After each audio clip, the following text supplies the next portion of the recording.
నాగార్జున గారు తన పక్షపాత బుద్ధిని మరొక్కసారి చూపించారు. బెటర్ లడ్డు అంటే చేదు లడ్డు ఇంట్లో వాళ్ళకి తినిపించాలి. 16 లడ్డూలు పంపించారు. తినిపించి తనకి చేదు అనుభవాలు ఎదురైన వాళ్ళకి తినిపించి అతనితో ఉండే అనుభవాన్ని తెలియపరిచి దాన్ని సరిదిద్దుకోమని చెప్పాలన్నమాట. ఇది కాన్సెప్ట్.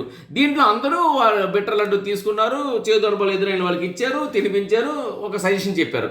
భరణి గారు వచ్చిన తర్వాత ఈ లడ్డు కంపల్సరీగా తినిపించాలా అని అడిగారు. ఆ ఒక్క మాటకి సేఫ్ గేమ్ ఆడక భరణి అన్నారు నాగార్జున గారు. రేలంగ మావయ్య అని వెటకరించారు.